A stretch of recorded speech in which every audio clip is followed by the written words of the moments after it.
Good morning students, मैं आपका फिर से स्वागत करता हूं अपने यूट्यूब चैनल वीर फिजिक्स क्लासेस में। आज हम बात कर रहे हैं क्लास 12 की फिजिक्स यूनिट नंबर 6 का बी चैप्टर, जिसका नाम है रिफ्रैक्शन ऑफ लाइट। तो आज की इस वीडियो में जो इस सेकंड चैप्टर है 6th नंबर यूनिट का रिफ्रैक्शन ऑफ लाइट, इसका एक नेक्स्ट टॉपिक आता है जो कि मोस्ट इंपॉर्टेंट है, total internal reflection of light. Exam में इससे रिलेटेड क्वेश्चन है वो पूछे जाते हैं और ये टॉपिक जो है बहुत इंपॉर्टेंट है एग्जाम के लिए, आपके लिए बहुत यानी मोस्ट इंपॉर्टेंट है। आइए इसके बारे में आज की इस वीडियो में हम टोटल इंटरनल रिफ्लेक्शन के बारे में डिस्कस करते हैं कंप्लीटली कि total internal reflection of light क्या होता है, कैसे ये होता है और इसकी क्या क्या एप्लीकेशंस हैं। ये आज की इस वीडियो में कंप्लीट पढ़ने वाले हैं total internal reflection of light के बारे में। तो आइए शुरुआत करते हैं। टोटल का मतलब होता है पूरी तरह, इंटरनल का मतलब होता है अंदर, रिफ्लेक्शन का मतलब क्या होता है कि लाइट रे जो है जिस सरफेस से टकराए उस सरफेस से टकराकर वापिस उसी मीडियम में आ जाना ऑफ लाइट का। तो अगर इसको हम हिंदी में पूरी तरह बात करें तो इसका मतलब होता है पूर्ण आंतरिक परावर्तन। ठीक है, तो यहां पर हमारे पास जो है लाइट का परावर्तन, रिफ्लेक्शन हो जाना पूरी तरह से अंदर, उसे हम टोटल इंटरनल रिफ्लेक्शन कहते हैं। This is a phenomenon. ये क्या है? फिनोमिनॉन है, जिसके तहत है, जिसके कारण जो है वो हमारे total internal reflection of light होता है। इसको सबसे पहले डायग्राम से हम समझते हैं, फिर इसके बाद इसकी डेफिनेशन और कंडीशंस के बारे में डिस्कस करेंगे। तो सबसे पहले डायग्राम के बारे में इसके हम डिस्कस करते हैं। तो हम क्या लेते हैं कि ये एक सरफेस है,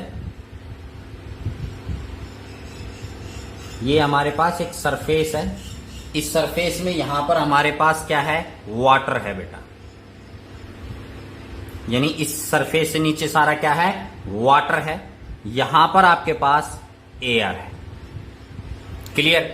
ये एयर है और ये क्या है? वाटर है। इसके नीचे कंप्लीटली वाटर है। तो यहां पर हमारे पास इस वाटर के अंदर क्या है? कोई भी एक ऑब्जेक्ट है ओ पॉइंट पर। ओ पॉइंट पर क्या है? एक ऑब्जेक्ट है। इस ऑब्जेक्ट को जब इस वाटर के सरफेस से वर्टिकली देखा जाएगा तो लाइट रे कहां से जाएगी? ऑब्जेक्ट से जाएगी। किससे जाएगी? ऑब्जेक्ट। यानी ये एरो का साइन है, हम यहां से देखें। यहां पर आपके पास क्या है? आप यहां से आप देख रहे हैं। क्लियर? तो आपसे ऑब्जेक्ट है वो आपको सेम पोजीशन पर दिखाई देगा जहां पर है, जितनी डेप्थ पर है। इससे पहले की जो वीडियो है उसमें हमने डिस्कस किया था real depth and apparent depth. उसमें भी आपको बताया था कि यहां पर ये डेंसर मीडियम है, वाटर है वो एक प्रकार से किसका काम करेगा? डेंसर का। एयर है वो क्या है? रेयर मीडियम है, उसकी तरह काम करेगा। तो जो लाइट रे है, इस ऑब्जेक्ट को हम यहां से देखेंगे बिल्कुल परपेंडिकुलरली, तो आपको सेम पोजीशन पर दिखाई देगा। अब हम क्या करते हैं, इस ऑब्जेक्ट को ओब्लिक्यू एक एंगल से देखते हैं। तो आप जब इसको ओब्लिक्यू देखेंगे, तिरछा देखेंगे, तो ऑब्जेक्ट से लाइट रे गई ओब्लिक्यू, ऐसे ऑब्जेक्ट से ही लाइट रे जाएगी, आंखों से लाइट रे नहीं जाएगी। जिस भी आप ऑब्जेक्ट को देखते हैं तो उस ऑब्जेक्ट से लाइट रिफ्लेक्ट होकर हमारी आंखों में आती है, इसलिए हम एरो का साइन ऑब्जेक्ट से लगाते हैं। तो अब ये लाइट रे यहां पर आई, तो यहां पर आप क्या ड्रॉ करेंगे? नॉर्मल ड्रॉ करेंगे। क्या ड्रॉ करेंगे? नॉर्मल। तो यहां पर एक एंगल होगा जिसको हम किससे डिनोट करेंगे? आई से डिनोट करते हैं, इंसिडेंट एंगल है। अब ये डेंसर मीडियम है, ये क्या है? Rare medium. तो जब लाइट रे डेंसर मीडियम से रेयर मीडियम में जाती है तो ये go away from the normal हो जाती है, नॉर्मल से दूर चली जाती है। तो ये एंगल आपके पास क्या बनेगा? आर। क्लियर हो गया? अब क्या हुआ? लाइट तो हमें तो क्या करना है? टोटल इंटरनल, मतलब पूरी तरह से अंदर है, लाइट का क्या करना है? रिफ्लेक्शन करवाना है। यहां तो क्या हो रहा है? रिफ्रैक्शन हो रहा है। क्या हो रहा है? रिफ्रैक्शन। क्लियर? तो अब हम क्या करते हैं कि इस ऑब्जेक्ट को हम क्या करते हैं? और ओब्लिक्यू देखते हैं, एक अलग एंगल से देखते हैं। तो यहां पर हमने इसको और एंगल से देखा, यहां पर ये लाइट रे ऑब्जेक्ट से गई, यहां पर हमारे पास आप क्या ड्रॉ करेंगे, नॉर्मल ड्रॉ करेंगे, और यहां पर जो ये एंगल है ये क्या कहलाएगा, इंसिडेंट एंगल। तो हमने क्या देखा, जब हमने आई की वैल्यू को बढ़ाया, जैसे यहां पर आई की वैल्यू क्या हो गई, इंक्रीज, इसके कंपैरिजन में आई की वैल्यू क्या हो गई, इंक्रीज। तो यहां पर हम क्या देखेंगे कि जो रिफ्रैक्शन एंगल ऑफ रिफ्रैक्शन होगा वो भी इंक्रीज होगा, क्योंकि जितनी लाइट रे इधर गई है तो गो अवे फ्रॉम द नॉर्मल वो लाइट रे भी जाएगी। तो यहां पर हम क्या देखते हैं कि एंगल बढ़ाया तो लाइट रे अब इस सरफेस के पैरेलल हो गई, इस सरफेस के क्या हो गई, पैरेलल हो गई, यानी रिफ्रैक्शन हुआ लाइट का और ये पैरेलल हो गई। यहां पर ये एंगल है R is equal to 90 degree. कितने डिग्री हो गया, 90 डिग्री। क्यों, क्योंकि यहां पर I था, कम था, एंगल ऑफ रिफ्रैक्शन है, गो अवे फ्रॉम द नॉर्मल जाएगी, डेंसर से रेयर में जाएंगे तो क्या होगा, गो अवे फ्रॉम द नॉर्मल। यहां पर I बढ़ गया तो यहां पर R भी क्या हो गया, बढ़ गया। तो यहां पर हमने क्या देखा कि R है ना वो 90 डिग्री हो गया, यानी एंगल ऑफ रिफ्रैक्शन 90 डिग्री हो गया। तो यहां पर जो इंसिडेंट एंगल है उसे हम बेटा C से डिनोट करेंगे, यानी ये I एंगल है वो किसके बराबर होगा, C के बराबर हो गया। तो इस C एंगल को क्या बोलते हैं, क्रिटिकल एंगल बोलते हैं। क्या बोलते हैं, क्रिटिकल एंगल। तो क्रिटिकल एंगल क्या होता है, a critical angle is that incident angle at which the angle of refraction become 90 degree, angle of refraction become 90 degree. तो यहां से आपने, यहीं पर मैं लिख देता हूं साथ के साथ, क्रिटिकल एंगल जो है उसकी डेफिनेशन के बारे में हम डिस्कस करते हैं कि यहां से इंसिडेंट एंगल है वो किसके, C के बराबर हो गया, क्लियर। तो यहां पर R है वो किसके बराबर हो गया, 90 डिग्री के। तो यहां पर डेफिनेशन लिख देता हूं, क्रिटिकल एंगल। ये बहुत इंपॉर्टेंट है बेटा, इसके ऊपर आपने बहुत ध्यान देना है। यहां पर क्या होगा, क्रिटिकल एंगल क्या होगा, critical angle, critical angle for a pair of media, pair of media का मतलब जोड़ा, जैसे यहां पर वाटर है, यहां है क्या है, एयर, तो यहां पर क्या बन गया, पेयर, एक पेयर बन गया वाटर और एयर के मीडिया का, क्लियर। पेयर ऑफ मीडिया इन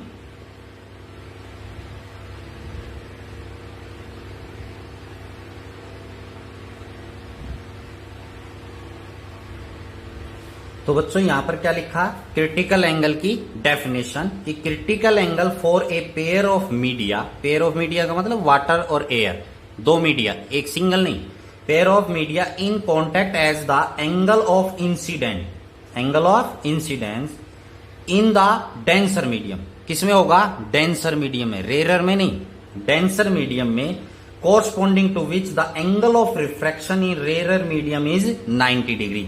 यानी ये एयर है, एयर में क्या है, रेयर मीडियम, तो रेयर मीडियम में एंगल ऑफ रिफ्रैक्शन कितने डिग्री हो गया, 90, किस पर, इंसिडेंट एंगल पर। तो उस दौरान that incident angle is called critical angle, जिसको I is equal to C, यानी इंसिडेंट एंगल अगर क्रिटिकल एंगल के बराबर है then angle of refraction is equal to 90 degree. ये बहुत इंपॉर्टेंट डेफिनेशन है, क्लियर हो गया कि incident angle at which angle of refraction becomes 90 degree, that incident angle is called critical angle, clear. तो हमने क्या देखा, अब भी लाइट रे है वो क्या नहीं हुई, इंटरनली रिफ्लेक्ट नहीं हुई, अब किसके है, पैरेलल है, किसके, सरफेस के। तो हम क्या करते हैं कि इंसिडेंट एंगल को और इंक्रीज कर देते हैं, इंसिडेंट एंगल को और इंक्रीज कर देते हैं इस सरफेस के ऊपर। यहां से थोड़ा सा सीधा कर देता हूं लाइन को। तो यहां पर ये लाइट रे क्या हुई, इंसिडेंट इस पॉइंट पर। तो यहां पर हमने क्या ड्रॉ, हम क्या ड्रॉ करेंगे, नॉर्मल ड्रॉ करेंगे। यहां पर ये एंगल क्या है, इंसिडेंट एंगल होगा। तो यहां पर हमने क्या देखा कि लाइट रे टोटली रिफ्लेक्ट हो गई, लाइट रे क्या हो गई, टोटली रिफ्लेक्ट हो गई अंदर के अंदर, यानी ये जो है वो इस वाटर सरफेस से बाहर नहीं गई। क्या नहीं गई, बाहर नहीं गई, तो यहीं की यहीं क्या हो गई, रिफ्लेक्ट हो गई। तो यहां पर एक एंगल ऑफ रिफ्लेक्शन बनेगा अंदर आर, ये इंसिडेंट एंगल क्या होगा, आई। ये इंसिडेंट एंगल क्या होगा, आई होगा। क्लियर। वाटर को मैं यहां पर लिख देता हूं। क्लियर हो गया। तो यहां पर इस केस में लाइट रे है वो क्या हो गई, टोटली रिफ्लेक्ट हो गई अंदर की तरफ, अंदर की तरफ आ गई। तो यहां पर जो ये आई एंगल है ना, ये इस केस में I angle should be greater than critical angle. यहां पर तो क्या था, क्रिटिकल एंगल के बराबर था। तो अब टोटली रिफ्लेक्शन कब हुआ, तब ये जो इंसिडेंट एंगल है ना वो इस क्रिटिकल एंगल से ग्रेटर हुआ, यानी बड़ा हुआ, तभी लाइट रे क्या हुई, टोटली रिफ्लेक्ट हो गई। तो इस फिनोमिनॉन के दौरान लाइट वापस क्या आ गई, वापस सेम मीडियम में आ गई ना, किसमें, डेंसर मीडियम में, रेयर में नहीं, डेंसर मीडियम में आ गई। तो यहां पर ये लाइट रे का क्या हुआ, total internal reflection of light हुआ। This phenomenon is called total internal reflection, जिसको शॉर्ट फॉर्म में TIR बोलते हैं। शॉर्ट फॉर्म में लिखा मिल सकता है आपको TIR। क्लियर हो गया। तो इस प्रकार लाइट रे जो है इंसिडेंट एंगल को बढ़ाते गए, एक स्टेज ऐसी आई जब पर 90 हो गया, जिसको हम क्रिटिकल एंगल कहते हैं। क्रिटिकल एंगल से और इंसिडेंट एंगल को बढ़ाया तो लाइट टोटली क्या हो गई, इंटरनली रिफ्लेक्ट हो गई। This phenomenon is called total internal reflection of light. तो यहां पर हमने क्रिटिकल एंगल की डेफिनेशन के बारे में डिस्कस किया। अब हम बात करते हैं टोटल इंटरनल रिफ्लेक्शन की भी डेफिनेशन है, उसके बारे में डिस्कस करते हैं। TIR की डेफिनेशन है बच्चों, it is the phenomenon of reflection of light, क्योंकि टोटल इंटरनल रिफ्लेक्शन है तो लाइट रे का क्या हुआ, reflection. It is the phenomenon of reflection of light into denser medium. किसमें हो रहा है, डेंसर में, रेयर में नहीं, denser medium from N interface of this denser medium. Interface का मतलब ये जो मीडिया है इसको जो सेपरेट कर रहा है वो इंटरफेस से लाइट रे का क्या होना, रिफ्लेक्शन होना। किसके अंदर, डेंसर मीडियम के अंदर। Denser medium and A rarer medium, यानी ये इंटरफेस है इस किसका, रेरर मीडियम और डेंसर। ये डेंसर मीडियम, ये क्या है, रेरर मीडियम के इंटरफेस से लाइट रे का डेंसर मीडियम में ही क्या होना, रिफ्लेक्शन होना। That phenomenon is called total internal reflection. Clear. ये मैंने नोट्स के लिए लिखी है आपके पास डेफिनेशन, आप नोट्स बना सकते हैं, इसके डेफिनेशन है वो आप लिख सकते हैं। आइए बच्चों, अब हम बात करते हैं कि जो total internal reflection of light है यानी TIR, वो किस कंडीशन में होगा, उसकी क्या कंडीशंस है। बेटा इस वीडियो में एक एक पॉइंट जो है इस टॉपिक से रिलेटेड बहुत इंपॉर्टेंट है। तो टोटल इंटरनल रिफ्लेक्शन जो है वो कब होगा, तो उसके लिए 2 एसेंशियल कंडीशन है for TIR। Total internal reflection की 2 कंडीशंस हैं जिन्हीं के बेस पर TIR होगा, अदरवाइज नहीं होगा। पहली कंडीशन क्या है कि लाइट रे जो है, light should travel from denser medium to rarer medium. जैसे मैंने यहां पर आपके पास दिखा रखा है, ऑब्जेक्ट है वो किसमें है, डेंसर मीडियम में। अगर ऑब्जेक्ट डेंसर मीडियम में है और light ray denser to rarer जा रही है तो ही TIR होगा, टोटल इंटरनल रिफ्लेक्शन होगा, अदरवाइज नहीं होगा। अगर लाइट रे रेरर से डेंसर में जा रही है तो टोटल इंटरनल रिफ्लेक्शन नहीं होगा। क्लियर। दूसरी बात, दूसरी जो कंडीशन है वो क्या है, जो यहां पर बताई कि इंसिडेंट एंगल है ना, ये ग्रेटर देन होना चाहिए क्रिटिकल एंगल से। ये क्रिटिकल एंगल है, इससे बड़ा होगा तो ही TIR होगा, अदरवाइज नहीं होगा। तो यहां पर लिखा है मैंने, incidence angle greater than critical angle. Clear. यानी I ग्रेटर देन C होगा तो ही टोटल इंटरनल रिफ्लेक्शन होगा, अदरवाइज TIR नहीं होगा। क्लियर। आइए बच्चों, अब हम बात करते हैं relation between refractive index and critical angle. जैसे यहां पर आपके पास मीडियम आप देख रहे हैं, ये नीचे वाटर है, ये एयर है, तो यहां पर इनका रिलेशन निकालना है जो कि न्यूमेरिकल में काम आएगा कि किसके बीच में, इस मीडियम के रिफ्रैक्टिव इंडेक्स और क्रिटिकल एंगल मतलब C के साथ क्या रिलेशन है। क्लियर। तो अब आपको पता है कि जब टोटल इंटरनल रिफ्लेक्शन होगा, क्लियर, तो वहां पर तो I है वो ग्रेटर देन किसके होना चाहिए, C के, तभी टोटल इंटरनल रिफ्लेक्शन होगा। लेकिन क्रिटिकल एंगल के लिए हमने रिलेशन निकालना है तो हम सेकंड नंबर डायग्राम पे ध्यान देंगे, सेकंड नंबर रे पर ध्यान देंगे यहां पर कि यहां पर I इज इक्वल टू क्या है C, तो उस दौरान R इज इक्वल टू कितना है 90। तो यहां पर आप लिखेंगे क्या कि when I is equal to C then R is equal to 90 degree. Critical angle के बारे में हम डिस्कस कर चुके हैं, अभी डिस्कस किया था। तो यहां पर आप क्या करेंगे, अकॉर्डिंग टू या अकॉर्डिंग वर्ड की बजाय आप अप्लाइंग कीजिए, क्योंकि हम अप्लाई कर रहे हैं 1 लाख। यहां पर लिखेंगे अप्लाइंग सेनेल्स लॉ।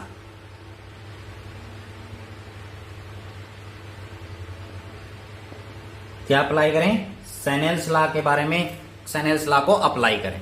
क्लियर। तो क्या है, यहां पर हम वाटर का रिफ्रैक्टिव इंडेक्स निकालें एयर के रेस्पेक्ट में। तो मैंने आपको बता रखा है कि सेनेल्स लॉ को रटना नहीं है, किसके रेस्पेक्ट में निकालना है वो देखना है। तो refractive index of water with respect to air, तो विद रेस्पेक्ट टू एयर निकाल रहे हैं ना, तो एयर का एंगल है वो क्या आएगा, ऊपर आएगा, और वाटर का कहां आएगा, नीचे। जैसे यहां पर मैं लिख देता हूं refractive index of water with respect to air, water का refractive index with respect to air. तो यहां पर पता है ऊपर क्या आएगा साइन आर, नीचे आएगा साइन आई। कुछ बच्चे रट के रखते हैं सिर्फ कि sine I by sine R, वो गलत आएगा आपका आंसर। आप refractive index of water with respect to air निकाल रहे हैं, जिसके रेस्पेक्ट में निकाल रहे हैं जैसे, तो वो एंगल ऊपर आएगा। ये बात मैं बार बार बता चुका हूं। तो साइन आर, आर कितने डिग्री इस कंडीशन में 90, साइन आई किसके बराबर है, क्रिटिकल एंगल के बराबर। तो बच्चों साइन, यहां पर मैं लिख देता हूं फिर से, refractive index of water with respect to air, sine 90 की वैल्यू कितनी होती है 1 divided by sine C. This is the relation between the critical angle and refractive index. Clear, critical angle and refractive index. अब बच्चों ध्यान देना है कि हमेशा आपको यहां पर वाटर नहीं मिलेगा, इसकी जगह कोई भी मीडियम मिल सकता है। तो यहां पर रिफ्रैक्टिव इंडेक्स उसी का यूज करना है। जैसे आपका डायमंड है, तो refractive index of diamond with respect to air, तो 1 बाय साइन सी ही आएगा critical angle. This is the angle जो कि this is the relation between the refractive index and critical angle. और ये रिलेशन है वो बहुत इंपॉर्टेंट है। जैसे 1 मार्क्स का क्वेश्चन है वो बनाना होता है, तो उसमें न्यूमेरिकल के बेस पर आपसे ये रिलेशन है उसका यूज करवाकर न्यूमेरिकल पूछ सकता है। तो ये रिलेशन है वो बहुत इंपॉर्टेंट है। तो हमने अभी बात की टोटल इंटरनल रिफ्लेक्शन का डायग्राम से, कि ये डायग्राम क्या है, कैसे होता है।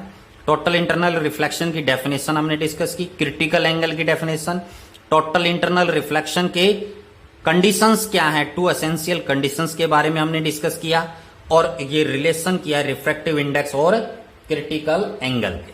अब हम जो नेक्स्ट बात करने जा रहे हैं वो TIR यानी टोटल इंटरनल रिफ्लेक्शन की एप्लीकेशंस की, कि ये कहां कहां पर यूज होता है। क्लियर, जो कि वो भी बहुत इंपॉर्टेंट है TIR की एप्लीकेशंस। आइए बच्चों, अब हम बात करते हैं कि टोटल इंटरनल रिफ्लेक्शन की एप्लीकेशंस के बारे में। ये एप्लीकेशंस भी बहुत इंपॉर्टेंट हैं, जो कि यहां पर जो पहली एप्लीकेशन है, जैसे the brilliance of diamond, diamond का चमकना। आपको पता है डायमंड है, जब उसके ऊपर लाइट रे फॉल होती है तो वो बहुत चमकता है। क्यों चमकता है? क्योंकि जो आपके पास डायमंड होता है, डायमंड का रिफ्रैक्टिव इंडेक्स 2.42 होता है, 2.42, जिससे कि क्रिटिकल एंगल निकलता है 24.4 डिग्री, 24.4 डिग्री। क्रिटिकल एंगल कैसे निकालेंगे? अभी मैंने आपको बताया रिफ्रैक्टिव, अभी फार्मूला निकाला कि refractive index is equal to 1 by sine C. तो रिफ्रैक्टिव इंडेक्स आपको पता है, क्रिटिकल एंगल आप वहां से निकाल सकते हैं। तो क्रिटिकल एंगल कितना है 24.4 पे। तो मतलब इंसिडेंट एंगल अगर इस क्रिटिकल एंगल से ज्यादा है, क्योंकि essential condition of total internal reflection 2 he condition थी, जिसमें कि इंसिडेंट एंगल है वो ग्रेटर देन क्रिटिकल एंगल होना चाहिए, और लाइट रे comes from denser medium. Clear?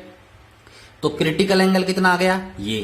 तो अगर इंसिडेंट एंगल है वो इस क्रिटिकल एंगल से ज्यादा होगा तो TIR होगा, टोटल इंटरनल रिफ्लेक्शन होगा। तो यहां पर डायमंड में क्या होता है कि डायमंड का जो कट करते हैं ना, डायमंड को काटते हैं, वो इसी हिसाब से काटते हैं, इस हिसाब से काटा जाता है कि उसके ऊपर लाइट फॉल हो तो वो हर कंडीशन में क्रिटिकल एंगल बनाएगा ही बनाएगा। उसको इस शेप में काटा जाता है कि लाइट रे किसी भी एंगल से वहां से फॉल हो तो वो एंगल है क्रिटिकल एंगल, ये बनेगा ही बनेगा, जिसकी वजह से डायमंड जो है वो चमकता है। तो ये TIR के ऊपर है, टोटल इंटरनल रिफ्लेक्शन के बेस पर एप्लीकेशन। सेकंड नंबर एप्लीकेशन है मिरेज। क्या होता है mirage? In an optical illusion which occur usually in desert. आपको पता है डेजर्ट का मतलब रेगिस्तान का जो एरिया होता है उसमें, ऑन हॉट समर डेज, यानी जब बहुत गर्मी के दिन होते हैं उस दौरान। तो क्या होता है उस दौरान? The object such as tree, जैसे पेड़ वगैरह हैं, अपीयर्स टू बी इन्वर्टेड, मतलब उल्टे दिखाई देते हैं, as if the tree on the bank of the pond of water. जैसे अगर पेड़ जो है वो किसके किनारे पर है? तालाब वगैरह है पानी के, उसके किनारे पर है, तो बहुत हॉट दिनों में, गर्मियों के दिनों में वहां पर पेड़ की इन्वर्टेड इमेज दिखाई देगी, मतलब उल्टी इमेज दिखाई देती है। This is due to the total internal reflection of light, जिसको हम क्या बोलते हैं? मिरेज बोलते हैं। क्लियर? इसके बाद हमारे पास जो है TIR में और भी बहुत सारे एग्जाम्पल हैं। जैसे बहुत गर्मी का दिन होता है, हॉट डेज, आप हाईवे वगैरह पर गए होंगे तो आपको ऐसे दिखाई देता है, गाड़ी में से आप आगे देखते हैं कि आगे जैसे बारिश हुई हो, पानी हो, तो लेकिन आप वहां पर जाते हैं तो क्या होता है? पानी नहीं दिखाई देता, पानी नहीं होता है वहां पर। तो ये भी क्या है? Total internal reflection of light की वजह से है। इसी प्रकार थर्ड नंबर नेक्स्ट और एग्जाम्पल, इसकी एप्लीकेशंस आती हैं। Total reflecting surface glass prism, sorry, totally reflecting glass prism, यानी ग्लास प्रिज्म जो है ये C है बेटा, नोट्स बनाएंगे तब कभी E लिख दें इसको। ये क्या है? Totally reflecting glass prism. जो ग्लास प्रिज्म है, प्रिज्म का नाम आप सभी ने सुना होगा, उनमें भी लाइट रे है वो टोटली क्या होती है? रिफ्लेक्ट होती है। कैसे प्रिज्म में? Right angle isosceles prisms. कैसे होने चाहिए? राइट एंगल आइसोसेल प्रिज्म्स होने चाहिए, जो कि जैसे मैंने यहां पर एक ये डायग्राम बनाकर दिखा रखा है। लाइट रे यहां से क्या हुई? इंसिडेंट हुई। क्लियर? यहां से लाइट रे क्या हुई? इंसिडेंट हुई, यहां पर इस सरफेस से टकराकर वापस आ गई। तो ये एंगल कितने डिग्री बना? 45। क्यों बना 45? ऐसा क्यों हुआ? तो यहां पर भी वही बात लगती है कि इसका रिफ्रैक्टिव इंडेक्स है ग्लास का, वो 1.5 होता है, जो कि इसका क्रिटिकल एंगल हम निकालेंगे तो वो 42 डिग्री आएगा। आपको फिर से बता देता हूं, refractive index is equal to 1/sin C के बराबर होता है। इस फॉर्मूले से आप निकाल सकते हैं। तो यहां पर जो क्रिटिकल एंगल है वो क्या आया? 45 डिग्री। तो टोटली रिफ्लेक्शन कब होगा? जब इंसिडेंट एंगल है वो 42 डिग्री से ग्रेटर होगा। तो यहां पर लाइट रे इंसिडेंट हुई, तो यहां पर इंसिडेंट एंगल इस सरफेस के साथ कितना बन रहा है? 45 degree, which is greater than 42। तो इसलिए लाइट रे क्या हो गई? टोटली रिफ्लेक्शन हो गया। लाइट का टोटली क्या हो गया? रिफ्लेक्शन, यहां से बाहर नहीं गई इस सरफेस से। क्लियर? समझ में आया क्या कंसेप्ट है? कि क्रिटिकल एंगल से इंसिडेंट एंगल क्या होना चाहिए? ग्रेटर, बड़ा होना चाहिए। क्लियर? तो यहां पर 42 आया, तो ये एंगल कितने डिग्री है? 45। तो लाइट रे क्या हो जाएगी? टोटली रिफ्लेक्ट हो जाएगी, यानी इससे सरफेस से बाहर नहीं जाएगी। तो यहां पर ये रिफ्लेक्ट होकर लाइट रे इधर आ जाएगी। तो आइसोसेल जो आपके पास राइट एंगल प्रिज्म है, उनसे लाइट रे है वो क्या हो जाती है? टोटली रिफ्लेक्ट हो जाती है। इसी प्रकार अगर लाइट रे इस सरफेस से डालोगे आप इसको, इससे भी डालना है, तो यहां पर भी ये एंगल है वो कितने डिग्री बनना चाहिए? 45 डिग्री। तो ही लाइट रे का क्या होगा? टोटली रिफ्लेक्शन होगा। क्लियर? ये प्रिज्म के थ्रू है और कंसेप्ट यही है, क्रिटिकल एंगल। और इनसे रिलेटेड जो है बेटा बहुत हाई लेवल तक के भी आप न्यूमेरिकल्स हैं वो कर सकते हैं, टिपिकल न्यूमेरिकल्स भी कर सकते हैं, अगर ये कंसेप्ट आपको समझ में आ गया तो। अब नेक्स्ट एप्लीकेशंस आती है ऑप्टिकल फाइबर्स, जो कि बहुत इंपॉर्टेंट एप्लीकेशन है इस टोटल इंटरनल रिफ्लेक्शन की। आज के टाइम में, इस जनरेशन में ऑप्टिकल फाइबर का बहुत यूज हो रहा है। आप लोगों ने देखा भी होगा, जैसे हमारे पास डिश का कनेक्शन आता है, उसमें लॉन्ग डिस्टेंस ट्रेवल करके ऑप्टिकल फाइबर से सिग्नल आते हैं, जिनमें सिग्नल्स का लॉस बहुत कम होता है।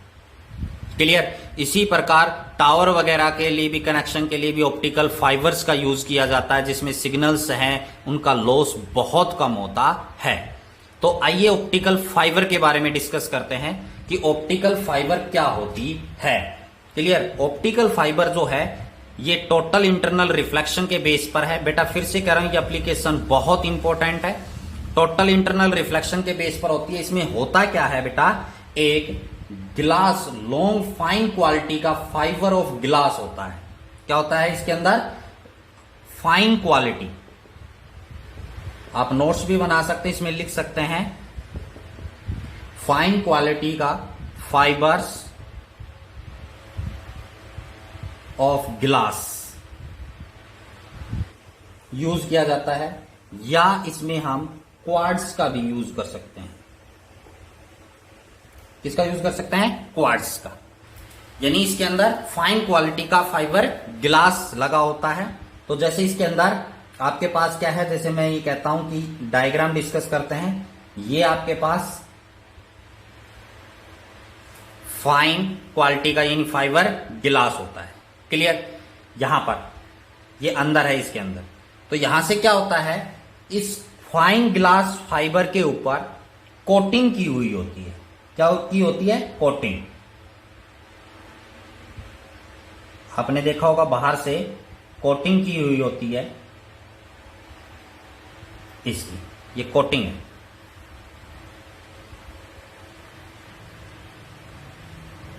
ये क्या है, कोटिंग। तो इसको हम बोलते हैं, ये जिसको कोटिंग कह लीजिए, या इसको हम क्लैडिंग भी बोलते हैं।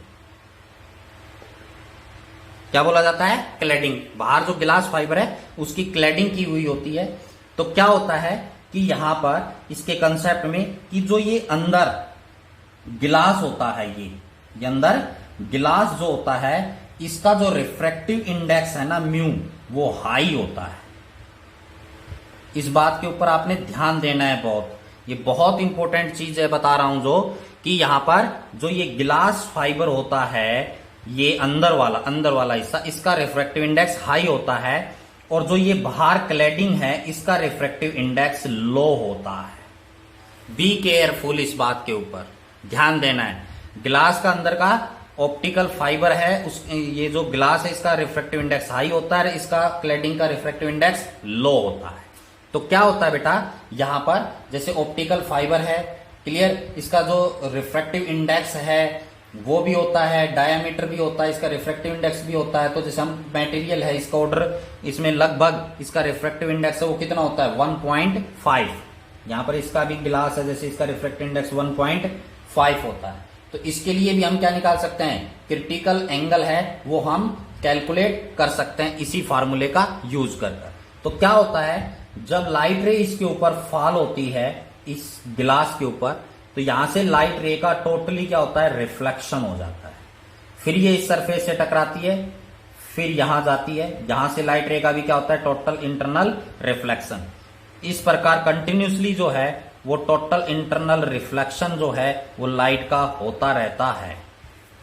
क्लियर। इस प्रकार लाइट है, इसमें से क्या करती है, ट्रेवल करती है। सिग्नल्स हैं वो क्या करते हैं, ट्रेवल्स करते हैं। तो यहां पर आउटर कोर की क्लैडिंग के जो होती है उसका रिफ्रैक्टिव इंडेक्स लो होने की वजह से यहां पर एनर्जी का जो लॉस है वो बहुत कम होता है, या you can say that negligible होता है। क्या होता है, नेग्लिजिबल होता है। क्लियर।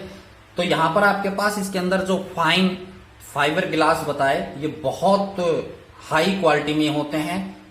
क्लियर। वेरी लॉन्ग होते हैं, बहुत लंबे होते हैं, इसके अंदर छोटे छोटे नहीं होते, लंबे होते हैं। क्लियर। तो यहां पर आपके पास इसका जो डायग्राम है, यहां पर ये इसका क्रिटिकल एंगल है, निकाल सकते हैं आप। आई जो है इंसिडेंट एंगल यहां पर, और यहां पर ये रिफ्लेक्शन। तो ये इंसिडेंट एंगल है, ये क्रिटिकल एंगल से क्या होगा, ज्यादा या बराबर भी हम ले सकते हैं, जिसकी वजह से टोटली क्या होगा, रिफ्लेक्शन ऑफ लाइट होगा। और बाहर की लो क्वालिटी की वजह से इसके अंदर एनर्जी का लॉस बहुत कम होता है। क्लियर हो गया बेटा। और एक इसका जो डायामीटर है ना, ये जो हम ग्लास फाइबर लेते हैं, इसका जो डायामीटर होता है ये अप्रोक्सीमेटली 10⁻⁻⁴ सेंटीमीटर के बराबर होता है। किसके बराबर होता है? इसका जो डायमीटर है लगभग 10⁻⁻⁴ सेंटीमीटर के बराबर होता है। और गिलास जो है इसका रिफ्रैक्टिव इंडेक्स 1.5 होता है। जो बाहर की क्लैडिंग जो होती है ना, क्लैडिंग यानी जो कोटिंग की हुई है, क्लैडिंग जो होती है, इसका रिफ्रैक्टिव इंडेक्स जो है वो 1.48 के बराबर होता है। क्लियर? तो ये इससे क्या हो गया? कम हो गया। ये क्या हो गया? अंदर का हाई। ये ग्लास का रिफ्रैक्टिव इंडेक्स है। ये बाहर की क्लैडिंग जो है इसका रिफ्रैक्टिव इंडेक्स होता है। तो इस प्रकार जो इसके अंदर एनर्जी जो है, लाइट रेज जो है, सिग्नल्स जो हैं, वो क्या करते हैं? ट्रेवल करते हैं। क्लियर? अब ऑप्टिकल फाइबर के ही, ये जो मैंने बताया फाइन ग्लास होता है, ऑप्टिकल फाइबर के भी सब पार्ट में यूजेस हैं, यानी एप्लीकेशंस हैं। जैसे ऑप्टिकल फाइबर का ही सभी बच्चों ने सुन रखा होगा एंडोस्कोपी, जो कि बहुत एक बार एग्जाम में भी पूछा गया था कि एंडोस्कोपी है वो किसके बेस पर काम करती है। तो एंडोस्कोपी है वो TIR, टोटल इंटरनल रिफ्लेक्शन के बेस पर काम करती है, जो कि ऑप्टिकल फाइबर है, उसमें ग्लास होता है। उसी प्रकार एंडोस्कोपी में भी होता है। तो वहां पर भी TIR का यूज होता है, टोटल इंटरनल रिफ्लेक्शन का। क्या नाम बताया मैंने? एंडोस्कोपी। ये भी ऑप्टिकल फाइबर के सब पार्ट हैं। मतलब जैसे ऑप्टिकल फाइबर होती है यूजेज में, उसी प्रकार होती है ये एंडोस्कोपी। और जो ऑप्टिकल फाइबर है वो बहुत ऑप्टिकल फाइबर है वो क्या किस में यूज आती है? सिग्नल्स के ट्रांसमिशन में यूज आती है। किसमें? सिग्नल्स जो हैं उनको ट्रांसमिट करने के लिए, लॉन्ग डिस्टेंस ट्रेवलिंग के लिए, जैसे अंडरलाइन आपने लाइन वगैरह से करना है तो वहां पर ऑप्टिकल फाइबर है उसका यूज होता है। जैसे टेलीफोन वगैरह के कम्युनिकेशन में इनका यूज होने लग गया है ऑप्टिकल फाइबर्स का। क्लियर? जैसे ऑप्टिकल फाइबर्स में लाइट का एक सिंपल एग्जांपल दे देता हूं। डेकोरेशन के लिए आप कोई भी गमला लाते हैं जिसमें आपने देखा होगा लाइट होती है नीचे एक कॉमन, और उस गमले में पतली पतली यानी बारीक बारीक प्लास्टिक की पाइप होती है। तो हम जैसे ही बल्ब को ऑन करते हैं तो वो लाइट उन प्लास्टिक के जो बारीक पाइप हैं उनमें से ट्रेवल करती है। तो आपको कैसा नजर आता है कि वो पाइप जो हैं प्लास्टिक के ऊपर लगे हुए हैं वही जल रहे हैं, यानी उन्हीं में से लाइट है वो क्या हो रही है? एमिट हो रही है। तो उनमें भी क्या होता है? लाइट अंदर गई, लाइट का क्या होता है? टोटली इंटरनल रिफ्लेक्शन होता है। क्लियर? तो वो भी एक प्रकार से क्या है? TIR मतलब टोटल इंटरनल रिफ्लेक्शन पे ही बेस करती है।